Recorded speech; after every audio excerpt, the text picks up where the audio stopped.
English starting से ही week हुआ करती थी। और इंग्लिश में ऐसा है कि हमारी रीडिंग स्किल्स अच्छी होनी चाहिए। तो मेरे मतलब मैं जब मॉक देता था तो मेरे को आज भी याद है कि 30 क्वेश्चंस रहते थे उसमें। तो 30 में से मेरे मतलब मैं अटेम्प्ट तो 25 तक भी कर देता था। पर उसमें ऐसा होता था कि गलत होके तो रॉन्ग होके 6 या 7 मार्क्स करीब ही आते थे मेरे ओवरऑल। तो फिर धीरे धीरे मैंने मॉक सेक्शनल मॉक्स वगैरह लगाना प्रैक्टिस किया और प्रैक्टिस मॉक से ही किया था वो सब मैंने। इंग्लिश के सेक्शनल मॉक्स देना शुरू किया मतलब मैंने।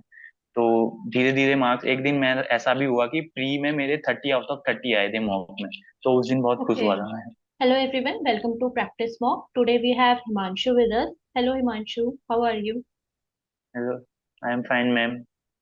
Okay, so Himanshu has cracked three exams: IBPS clerk, Nainital PO, and RRB PO. And he has also worked in Punjab and Sindh Bank. So Himanshu, please tell me your story. कैसे कब start किया preparation, क्या struggle रहा, कब graduation करी and किस year में आपने प्रिपेयर करना स्टार्ट किया? मैम मैंने 2019 में अपनी ग्रेजुएशन कंप्लीट कर ली थी। उसके बाद मैं पोस्ट ग्रेजुएशन कर ही रहा था, साथ ही साथ मैंने सोचा कि बैंक की तैयारी भी कर लूँ। तो जनवरी 2020 में मैंने स्टार्ट किया था प्रिपरेशन अपनी। तो उस टाइम इतना आइडिया भी नहीं था, तो ऐसे ही फ्री सोर्सेज वगैरह से तैयारी करना शुरू किया। थोड़ा यूट्यूब वगैरह से देखा और ऐसे ही मॉक्स वगैरह खरीदे। तो पहले तो प्री प्री की तैयारी करी थी, तो ऐसा सोचा नहीं था कि प्री निकलेगा करके। तो जब दिए तो सारे एग्जाम निकल गए मतलब सारे मतलब बेसिकली मॉक्स से ही प्रैक्टिस किया था मैंने पूरा। ओके। तो जब सारे प्री निकल गए पर जब मेंस की बारी आई तो प्री और मेंस के बीच में ज्यादा गैप होता नहीं है। एक ही महीने का या उससे भी कम गैप था। उस टाइम पे तो शायद कोविड की सिचुएशन थी, तो जल्दी जल्दी एग्जाम होने थे सारे। मुझे याद है मतलब एसबीआई पीओ का एग्जाम 29 ऑफ जैन को था और उसके जस्ट 30 ऑफ जैन को आरआरबी पीओ मेंस था मेरा। तो मेरा मेरा पहला ही मेंस एसबीआई पीओ मेंस का पड़ा था। तो मतलब मुझे मैं मेरी प्री की तैयारी थी, उसी में मैं मेंस में गया तो मुझे डर सा लग गया मतलब कि ये क्या पेपर आ गया करके। तो ओके। मेरा वो क्लियर नहीं हो पाए। फिर उसके मतलब धीरे धीरे एक ही साथ रिजल्ट भी आए सारे, तो मैं सारे बैक टू बैक सारे मेंस में फेल होता गया। तो तब मुझे रियलाइज हुआ कि मतलब मेरी अभी जो है मेंस की बिल्कुल भी प्रिपरेशन नहीं है। तो मैंने फिर मेंस की प्रिपरेशन स्टार्ट करी और मतलब मेंस की भी प्रिपरेशन मैंने ज्यादातर मॉक्स से ही करी थी। तो जो भी थे मतलब मेंस की थोड़ा बहुत यूट्यूब वगैरह से भी। तो तब मैंने फिर ओके। जाके मेंस के प्रिपेयर धीरे धीरे वो क्लियर हो गए। ओके। तो जैन 2020 में आपने अपनी प्रिपरेशन स्टार्ट करी तो आपके सारे प्रीलिम्स उस साल क्लियर हो गए लेकिन मेंस क्लियर नहीं हुए। तो फिर उसके बाद नेक्स्ट ईयर क्या किया 2021 में कि तीन एग्जाम्स आपके क्लियर हो गए? ऐसा क्या डिफरेंट किया? मतलब फिर मैंने प्री की तैयारी करी ही नहीं बिल्कुल भी। मतलब प्री के खाली एक दो मॉक देता था मैं, वो भी सिर्फ एग्जाम से 2-3 दिन पहले बस। बाकी पूरा फोकस मेरा मेंस की तरफ शिफ्ट कर दिया था। और मेरी मतलब इंग्लिश स्टार्टिंग से ही वीक हुआ करती थी। और इंग्लिश में ऐसा है कि हमारी रीडिंग स्किल्स अच्छी होनी चाहिए। तो मेरे मतलब मैं जब मॉक देता था तो मेरे को आज भी याद है कि 30 क्वेश्चंस रहते थे उसमें। तो 30 में से मेरे मतलब मैं अटेम्प्ट तो 25 तक भी कर देता था। पर उसमें ऐसा होता था कि गलत होके तो रॉन्ग होके 6 या 7 मार्क्स करीब ही आते थे मेरे ओवरऑल। तो फिर धीरे धीरे मैंने मॉक सेक्शनल मॉक्स वगैरह लगाना प्रैक्टिस किया और प्रैक्टिस मॉक से ही किया था वो सब मैंने। इंग्लिश के सेक्शनल मॉक्स देना शुरू किया मतलब मैंने। तो धीरे धीरे मार्क्स एक दिन मैं ऐसा भी हुआ कि प्री में मेरे 30 आउट ऑफ 30 आए थे मॉक में। तो उस दिन बहुत खुश ओके। हुआ था मैं। प्रैक्टिस मॉक के सेक्शन यस मॉक मैम। में। Yes ma'am okay. Yes. Himanshu, तो प्लीज टेल मी कि आपने सब्जेक्ट वाइज कैसे प्रिपेयर किया? अगर जैसे आपने बताया कि your English was very weak, तो आपका क्वांट कैसा था या रीजनिंग कैसा था? आपका स्ट्रॉन्गर सब्जेक्ट कौन सा था और उसके लिए मतलब स्टार्ट कैसे करा? जो बेसिक आपने जब स्क्रैच से स्टार्टिंग करी होगी ना, 2020 में आपने स्टार्ट किया होगा प्रिपरेशन, आपके पास पैटर्न पता चला होगा आपको। तो फर्स्ट स्टेप क्या था कि कैसे प्रिपेयर करा? आप रीजनिंग से स्टार्ट कीजिए। Yes ma'am. रीजनिंग में तो मेरा वैसे रीजनिंग ही सबसे ज्यादा स्ट्रॉन्गेस्ट पार्ट रहा है मतलब स्टार्टिंग से ही। तो रीजनिंग में मैंने रीजनिंग में फ्री थोड़ा वीडियोस वगैरह देखी थी यूट्यूब की। और इससे प्रैक्टिस करी थी और बाकी मॉक्स वगैरह ही लगाए थे। तो पजल्स की बहुत ज्यादा प्रैक्टिस करी मतलब प्री में तो वैसे भी पजल्स का ही ज्यादा पोर्शन रहता है उसमें। तो वो करा। और बाकी रीजनिंग में ऐसा कुछ रहता रहता नहीं है, सब इजी रहता है। बस मेंस के लिए होता है थोड़ा। तो मेंस के लिए जो होता है बेसिक्स क्लियर होनी चाहिए थोड़ा मतलब थिंकिंग तो एबिलिटी थोड़ा ज्यादा डेवलप होनी चाहिए उसके लिए। मेंस के पजल्स की प्रिपरेशन आपने कैसे करी? क्योंकि मेंस के पजल्स अगर आप और क्वेश्चन सिलेक्शन कैसे आपने अपना इम्प्रूव करा? आपने फर्स्ट टाइम, आपका जो फर्स्ट ईयर था 2020 में, आपके सारे प्रीलिम्स निकले और मेंस नहीं निकले, तो मेंस के लिए स्पेसिफिक आपने क्या वैसे किया? Reasoning, for reasoning. और रीजनिंग मैम मैंने मेंस की प्रैक्टिस ही करी, वो भी मैं मॉक से सही करी थी। जैसे मैं मॉक कभी स्टार्टिंग में ऐसा होता था कि जितना आता था मैं मॉक में उतना कर लेता था मेंस के, क्योंकि मॉक होता है कि हर क्वेश्चन हम नहीं कर पाते हैं अटेम्प्ट में, हम्म। अब हो नहीं पाता है कुछ। तो मैंने मॉक जब खत्म हो जाता था उसको एनालिसिस इतने अच्छे तरीके से करता था मैं, मतलब मैं मैं मॉक देने में जितना टाइम, जैसे 3 घंटे का मॉक रहा तो उसमें मतलब लगभग कम से कम मैं 6 या 7 घंटे एनालिसिस में देता था ओनली, पूरे मॉक पे। तो अच्छे से बिल्कुल एक एक पजल को जो करी है वो तो उनको तो सबसे पहले उन्हीं को करता था, जो अटेम्प्ट करी है उनको दोबारा भी देखता था कि मतलब मैंने इतना टाइम लगाया वहां पे तो और जल्दी कैसे कर सकता हूँ मैं उसको, उस पजल को। तो उसके अल्टरनेट मेथड्स ढूंढे कि मतलब इसको अगर इस तरह से किया जाता तो और जल्दी हो जाता इस टाइप से। और बाकी मेंस की पजल्स वगैरह तो मॉक में बहुत बढ़िया कंटेंट रहता है, तो उनसे प्रैक्टिस करो एकदम दिमाग मतलब खुल जाता है। ओके, क्वांट में आपने कैसे स्टार्ट किया? क्वांट आपका क्वांट तो पहले से अच्छा था? मैं यस मैम, मैं मैथमेटिक्स बैकग्राउंड से ही हूँ, तो क्वांट मेरा ठीक था, तो उसमें डीआई वगैरह की बेसिकली प्रैक्टिस करी और थोड़ा अर्थमेटिक वगैरह देखा। वो भी सही है, मतलब क्वांट में लोग ऐसा करते हैं कि अर्थमेटिक को छोड़ देते हैं, जो हम्म। कि मतलब नहीं करना चाहिए। बेसिकली हर टॉपिक तुम्हारा स्ट्रांग होना चाहिए, क्योंकि आज का जो कंपटीशन है उसमें मतलब हम किसी भी चीज को नेग्लेक्ट नहीं कर सकते मेरे हिसाब से। ओके हिमांशु, क्योंकि आपका हाँ तो मैम, मैं क्वांट। एक बात और हम्म। बताऊंगा जैसे, हाँ हाँ मैम, बोलिए। मैं हमारे जो आईबीपीएस क्लर्क का 2021 का जो आईबीपीएस क्लर्क का एग्जाम हुआ था उसमें क्वांट में बेसिकली टोटली ज्यादातर मतलब सब कुछ अर्थमेटिक से ही आया था। मतलब लोग एक्सपेक्ट कर रखे गए थे कि डीआई वगैरह आएगी, मतलब बहुत ज्यादा पार्ट तो उस टाइम पे मतलब सब लोग, कोई लोग जिनके अर्थमेटिक के कॉन्सेप्ट क्लियर नहीं थे वो लोग अटेम्प्ट ही नहीं कर पाए थे क्वेश्चंस उसमें ज्यादा। तो तब कभी भी पैटर्न में कुछ भी हो सकता है ना बैंक के एग्जाम में, तो उस वजह से।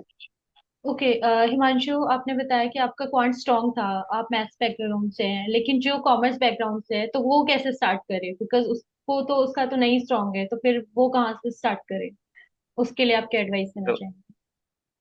इसके लिए मैम धीरे धीरे ही होगा, देखो प्रैक्टिस तो प्रैक्टिस कर करके ही हम, मतलब जैसे मेरी भी इंग्लिश वीक थी तो मैंने अपनी प्रैक्टिस करी, बहुत ज्यादा प्रैक्टिस करी, तब जाके मेरे मार्क्स जाके बढ़े हैं वो।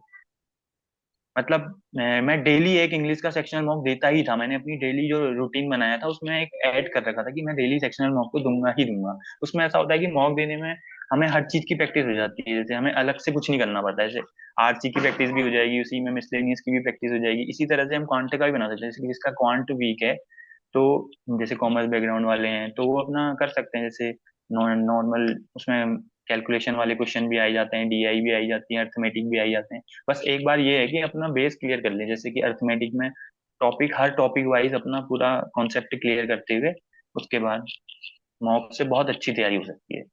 ओके, तो अगर आपको कोई सब्जेक्ट वीक है तो आप प्रॉपर उसमें टाइम दीजिए, डिवोट करो, और उसके सेक्शनल मॉक्स यस भी मैम, दो। ओके, सेक्शनल इंग्लिश मॉक के लिए और आपने बता हाँ। दिया है, क्वांट भी आपने बता दिया, तो 2021 में कैसा फिर आपकी जर्नी कैसी रही? सारे मीन्स आपके नहीं निकले, कोई भी मीन्स नहीं निकला, फिर कैसा, कैसे मोटिवेटेड रखा खुद को आपने?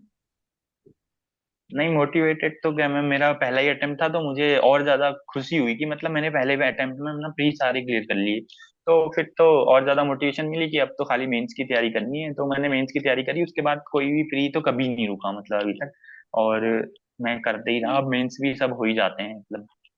बस थोड़ा ओके, फाइनल कट ऑफ में पिछली बार आईपीएस पीओ का रह गया था, वरना बाकी सब क्लियर हो गए थे।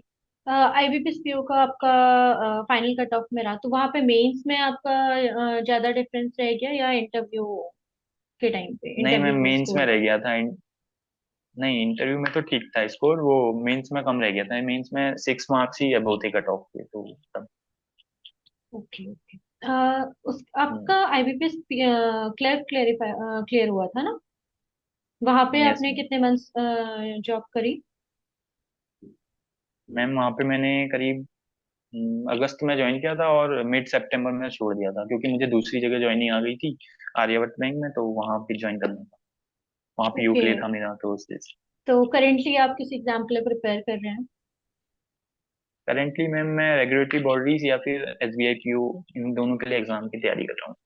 अ, अभी आपने आईबीपीएस पीओ दिया था, अभी आईबीपीएस पीओ कंडक्ट हुआ था 15 यस सितंबर मैम। को। यस कैसा मैम, रहा आईपीएस आपका? पीओ भी दिया था, ठीक। सही रहा मैम। अ, 81 अटेम्प्ट करे मैंने। तो जो आपका वैसे ज्यादा तो टाइम पीरियड था नहीं, 1.5 मंथ आपने जॉब की है, तो उसमें आपका रूटीन कुछ चेंज हुआ या उस टाइम पे भी आपने उतना ही टाइम डिवोट किया अपनी प्रिपरेशन के लिए? मिल रहा था आपको टाइम? नहीं मैम, नहीं मैं बिल्कुल भी नहीं मिल पा रहा था मैम। मतलब मैं, मेरी पोस्टिंग थोड़ा रूरल एरिया में हुई थी, तो मुझे वहां से ट्रेवलिंग करने में ही बहुत टाइम लग जाता था, तो तब फिर शाम को आके तो फिर टाइम नहीं हो पाता था मैम। ओके। जीए आप बताएंगे, जीए आपने कहाँ से कवर करा, जीए की प्रिपरेशन कहाँ से करी थी आपने? जीए की प्रिपरेशन मैंने अफेयर्स क्लाउड की वीडियो से करी थी, वो ऑफिस क्लाउड की पीडीएफ से करी थी, और जो ये प्रैक्टिस मॉक का वो भी आता था, बजूका पीडीएफ मंथली, ओके। जो उनसे भी करी थी। तो और एक वीडियो सोर्स मेरे हिसाब से, एक वीडियो सोर्स और एक पीडीएफ सोर्स होना ही चाहिए जीए के लिए।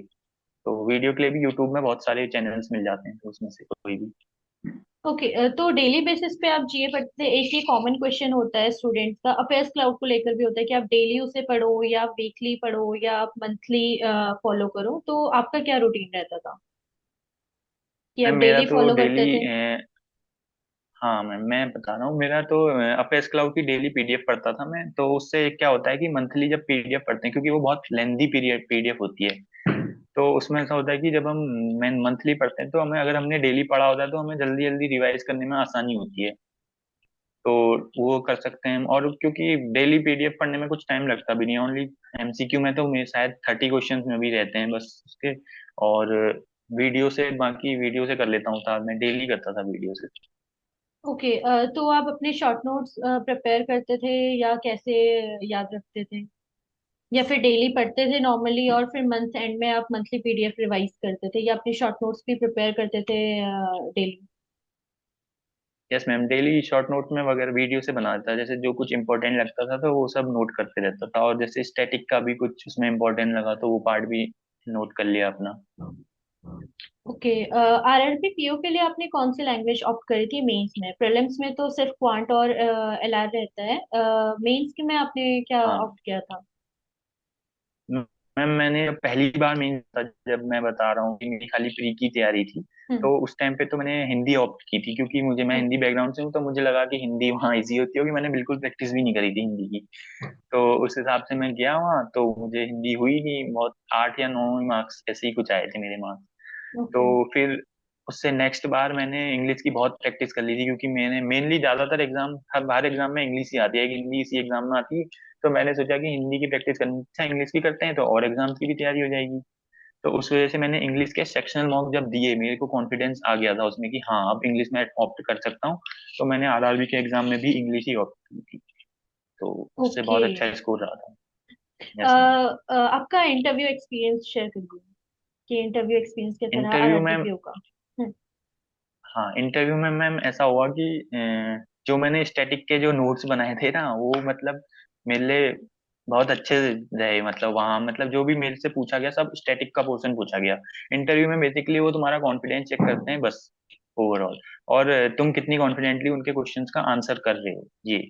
और और आंसर कर भी पा रहे हो या नहीं। जैसे बहुत बेसिक बेसिक से क्वेश्चन होते हैं, अगर तुम उनका भी आंसर नहीं कर रहे हो, तो वो एक नेगेटिव इम्पैक्ट पड़ जाता है। अगर जैसे हमने, मतलब मेरे से तो जैसे कंट्री की कैपिटल वगैरह पूछी, या फिर जो भी ऑर्गेनाइजेशन है उनके हेडक्वार्टर वगैरह, ये सब पूछे थे मेरे को इंटरव्यू में। तो मतलब इंटरव्यू बहुत बेसिक होता है, ऐसा कुछ नहीं पूछते हैं कि भाई तुमने, मतलब कोई बड़ी चीज नहीं है, बट तुम्हारा कॉन्फिडेंस होना चाहिए, और थोड़ा बेसिक नॉलेज होनी चाहिए। बेसिक नॉलेज जैसे करंट अफेयर हम डेली पढ़ रहे हैं या स्टैटिक पढ़ रहे हैं, तो उनसे आ जाती है सब। मतलब मेरा जीए सेक्शन जो है बहुत बेकार रहा है स्टार्टिंग से ही। तो जो डेली वीडियोस थी उन्हीं से थोड़ा सही हुआ था कुछ। ओके। जीए और इंग्लिश आपका बेकार था और वही आपने अपना एंड आने आने तक स्ट्रॉन्गेस्ट कर लिए यस थे। मैम।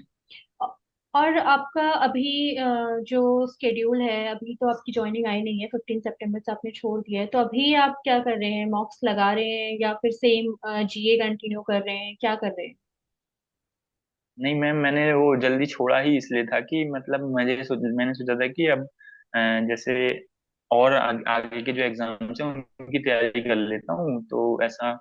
तो उस वजह से मैंने उसको जल्दी छोड़ दिया था, क्योंकि यहाँ ज्वाइनिंग आई गई थी, तो हम्म। वहाँ छोड़ना तो था ही, उस वजह से मैंने मॉक वॉक लगाने के लिए, अपनी तैयारी करने के लिए वहाँ टाइम नहीं हो पा रहा था, तो इस वजह से मैंने छोड़ दिया था। और अभी भी मैं प्रिपेयर कर ही रहा हूँ, मतलब मॉक वगैरह लगाते रहता हूँ मैं, प्रैक्टिस मॉक की। ओके, हिमांशु, आप इन जनरल कोई एडवाइस देना चाहेंगे जो भी एस्पिरेंट्स हैं उन्हें? इन जनरल मतलब कभी हमें डिमोटिवेट नहीं होना चाहिए। जैसे बहुत बार वो होता है, फेलियर्स आते हैं हर किसी की लाइफ में। कोई भी मतलब एकदम से ऐसे सीधे 30 मार खान नहीं होता है। तो हर किसी की लाइफ में आते हैं फेलियर्स। तो बस ऐसा है कि प्रैक्टिस करते रहनी चाहिए, अपना बेस्ट देना चाहिए हर एग्जाम में। बस ये नहीं सोचना चाहिए कि मतलब लोग पूछते हैं कई बार कि एग्जाम में, अरे इस एग्जाम को निकालना है तो कितनी तैयारी करनी पड़ेगी, कितने अटेम्प्ट करने पड़ेंगे, ऐसा पूछते हैं। ऐसा कुछ भी नहीं है। बस सबको अपना मतलब बेस्ट देना होता है एग्जाम में जाके, बस मैंने तो इतना ही सीखा है। और जब भी मैं इतना ही कॉन्फिडेंटली आता हूँ ना एग्जाम देके, कि मुझे पता होता है कि हाँ, मतलब मुझे पता है कि हाँ मैंने अपना बेस्ट दिया है और एग्जाम निकल जाएगा, और मैं मेंस का प्रिपेयर करने लग जाता हूँ उसी दिन से। ऐसा वाला। ओके, और क्योंकि प्रीलिम्स और मेंस में ज्यादा गैप तो रहता नहीं है, तो आप सेम डे से ही प्रिपरेशन अपनी यस, स्टार्ट कर देते हैं। Yes ma'am, yes ma'am. Okay. Exam दिया उसके अगले दिन से prepare start. Yes ma'am. Okay, आपकी ज्वाइनिंग कब है फिर? अभी मैम आरआरबी पीओ ज्वाइनिंग की 1 तारीख ज्वाइनिंग? से है मेरी। ओके ये 1 हिमांशु, अक्टूबर से। All the very yes. Best. Thank thank you you. Ma'am. Thank you.